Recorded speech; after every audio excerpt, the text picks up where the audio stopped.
नमस्कार दोस्तों NCB education hub YouTube channel में आप सभी का हार्दिक अभिनंदन है। दोस्तों आज अपन जिस टॉपिक पर बात करने जा रहे हैं उस टॉपिक का नाम है दोस्तों अपसोर और उपसोर। हर प्रकार की एग्जाम में दोस्तों ये क्वेश्चन पूछा जाता है। आज तक जितने भी कंपटीशन के एग्जाम्स हुई है उसमें लगभग कहीं ना कहीं अपसोर और उपसोर की घटनाओं से क्वेश्चन जरूर पूछा जाता है। हाल ही में राजस्थान में ग्राम विकास अधिकारी मेंस की जो एग्जाम हुई है उसमें भी दोस्तों ये क्वेश्चन पूछ लिया गया। जो आरआरबी ने जो एग्जाम्स कंडक्ट करवाई है, एसएससी जो एग्जाम्स कंडक्ट करवाती है, या राजस्थान में जो आरपीएससी और अधीनस्थ बोर्ड जितने भी एग्जाम्स कंडक्ट करवाता है दोस्तों उसमें ये क्वेश्चन से जरूर पूछता है। इसके अलावा आरएएस आईएएस इन सिविल सेवाओं में भी दोस्तों अपसोर और उपसोर से बहुत सारे क्वेश्चन पूछे जाते हैं। अतः प्रतियोगी परीक्षाओं को ध्यान में रखते हुए इस महत्वपूर्ण कंटेंट को दोस्तों अपन बहुत ही अच्छे तरीके से समझते हैं, बड़े ही शालीनता से समझते हैं। आइए दोस्तों देखो दोस्तों अपसोर और उपसोर होता क्या है। अपसोर और उपसोर का संबंध दोस्तों पृथ्वी और सूर्य से है। यानी पृथ्वी और सूर्य के बीच की जो घटती बढ़ती दूरियां होती हैं उन्हें ही दोस्तों अपसोर या उपसोर के नाम से जाना जाता है। दो बात पृथ्वी के बारे में कर लेते हैं। पृथ्वी सौर मंडल का एकमात्र ऐसा ग्रह है जिस पर दोस्तों जीवन है, और पृथ्वी को दोस्तों सौर मंडल में ब्लू प्लेनेट या नीले ग्रह के नाम से जाना जाता है। यदि बात करें अपन सूर्य की, सूर्य एक तारा है, यह एक गैसीय गोला है, इसे एक आग का गोला माना जाता है। सूर्य संपूर्ण सौर मंडल का दोस्तों जनक तारा है, अर्थात संपूर्ण सौर मंडल का जो मुखिया है वह सूर्य ही है, क्योंकि संपूर्ण सौर मंडल की जो ऊर्जा का स्रोत है वो दोस्तों सूर्य ही है। ठीक है, अब बात करते हैं अपन अपसोर और उपसोर की। ठीक है, देखिए पृथ्वी और सूर्य के बीच की जो दूरी होती है दोस्तों वो होती है 15 करोड़ किलोमीटर। ध्यान रखोगे बहुत सारे एग्जाम्स में क्वेश्चन पूछा जाता है कि पृथ्वी और सूर्य के बीच की औसत दूरी कितनी है, 15 करोड़ किलोमीटर। और दोस्तों इस 15 करोड़ किलोमीटर को कहा जाता है एक खगोलीय एकक। एक खगोलीय एकक क्वेश्चन यहां से भी आपसे पूछा जा सकता है कि एक खगोलीय एकक में कितनी दूरी होती है। एक खगोलीय एकक में दोस्तों 15 करोड़ किलोमीटर की दूरी होती है। यह क्वेश्चन घुमा के आपसे ऐसे पूछ लिया जाए कि एक खगोलीय एकक क्या है, यानी पृथ्वी और सूर्य के बीच की दूरी को दोस्तों एक खगोलीय एकक कहते हैं। तो क्वेश्चन आंसर के हिसाब से देखना दोस्तों, आप आंसर में 15 करोड़ किलोमीटर ऐसे आंकड़े दिए हुए हैं तो ये चॉइस कर लेना, और आंसर में दोस्तों ये आंकड़े दिए हुए हैं जैसे एक खगोलीय एकक दे दिया, एक पारसेक दे दिया, एक प्रकाश वर्ष दे दिया। तो दोस्तों आपको चॉइस करना है कि एक खगोलीय एकक पृथ्वी और सूर्य के बीच की औसत दूरी है। यहाँ छोटी सी बात इनके बारे में भी देख लेते हैं। पारसेक और प्रकाश वर्ष क्या होता है दोस्तों। पारसेक और प्रकाश वर्ष खगोलीय पिंडों के बीच की दूरी ज्ञात करने की इकाइयां हैं। क्वेश्चन पूछ लिया जाता है कि दूरी मापन की सबसे बड़ी इकाई क्या होती है, पारसेक।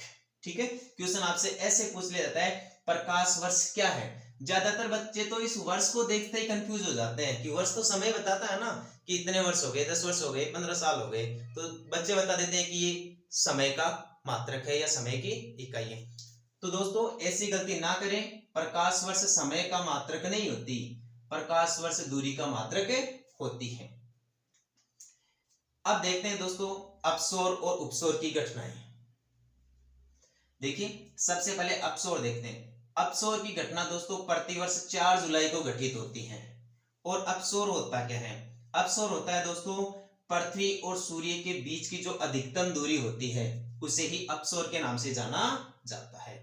अपसोर की स्थिति के दौरान पृथ्वी और सूर्य के बीच की दूरी 15 करोड़ किलोमीटर से बढ़कर 15.21 करोड़ किलोमीटर हो जाती है। और इस अपसोर की घटना का दोस्तों पृथ्वी के गोलार्धों पर क्या प्रभाव पड़ता है, यहां देखिए आप, ये अपनी पृथ्वी है, पृथ्वी के बीचों बीच में भूमध्य रेखा है, इसे विषुवत रेखा के नाम से भी जाना जाता है। पृथ्वी को 2 बराबर भागों में बांटती है, मध्य वाले भाग से गुजरती है, इसलिए तो दोस्तों इसे भूमध्य रेखा कहते हैं। और 21 मार्च और 23 सितंबर को सूर्य की सीधी किरणें दोस्तों भूमध्य रेखा पर पड़ती हैं। तो पृथ्वी के बीचों बीच में सूर्य की सीधी किरणें पड़ती है, इसका मतलब सूर्य का प्रकाश दोनों गोलार्धों में बराबर प्राप्त होता है। अतः संपूर्ण पृथ्वी पर दिन रात बराबर होते हैं और दिन रात बराबर होने की स्थिति को ही दोस्तों विषुव कहा जाता है। यहीं से क्वेश्चन पूछा जा सकता है आपसे कि विषुव क्या है। पृथ्वी पर दिन रात बराबर होने की जो स्थिति होती है उसे ही दोस्तों विषुव कहा जाता है। और विषुव की घटना कब घटित होती है? 21 मार्च और 23 सितंबर को। 21 मार्च यानी बसंत विषुव और 23 सितंबर यानी शरद विषुव। अब इसके अलावा देखिए दोस्तों, भूमध्य रेखा के उत्तर में 23.5 डिग्री उत्तरी अक्षांश रेखा है। इस 23.5 डिग्री उत्तरी अक्षांश रेखा को दोस्तों कर्क रेखा कहते हैं। और दोस्तों 21 जून को सूर्य की सीधी किरणें कर्क रेखा पर पड़ती है। कर्क रेखा को दोस्तों भारत में बहुत जगह पढ़ा अपन ने, जैसे कर्क रेखा भारत के बीचों बीच से गुजरती है, अतः भारत को 2 बराबर भागों में बांट देती है ये, उत्तरी भारत और दक्षिणी भारत। उत्तरी भारत शीतोष्ण कटिबंध में आ जाता है और दक्षिणी भारत उष्ण कटिबंध में आ जाता है। इसके अलावा कर्क रेखा के बारे में ये भी देखते हैं कि कर्क रेखा को 2 बार काटने वाली विश्व की महत्वपूर्ण नदी माही नदी है, जो दक्षिणी राजस्थान में डूंगरपुर, बांसवाड़ा और प्रतापगढ़ क्षेत्र में बहती है। तो दोस्तों जब 21 जून को सूर्य की सीधी किरणें उत्तरी गोलार्ध में रहेगी तो सूर्य का प्रकाश दोस्तों उत्तरी गोलार्ध में ज्यादा रहेगा, अतः उत्तरी गोलार्ध में सबसे बड़ा दिन और दक्षिणी गोलार्ध में सबसे छोटा दिन होगा। और जिस गोलार्ध में सूर्य की सीधी किरणें होगी वहां पर दोस्तों उस समय ग्रीष्म ऋतु का प्रभाव रहेगा। ठीक है, इसके विपरीत अपन दक्षिणी गोलार्ध में देखते हैं। दक्षिणी गोलार्ध में दोस्तों 23.5 डिग्री दक्षिणी अक्षांश रेखा है, जिसे आप मकर रेखा कहते हैं। मकर रेखा ऑस्ट्रेलिया के बीचों बीच से गुजरती है, इसलिए आपसे क्वेश्चन पूछ लिया जाता है कि ऑस्ट्रेलिया को 2 बराबर भागों में बांटने वाली मुख्य अक्षांश रेखा कौन सी है, तो दोस्तों वो मकर रेखा है। कौन सी है? मकर रेखा है।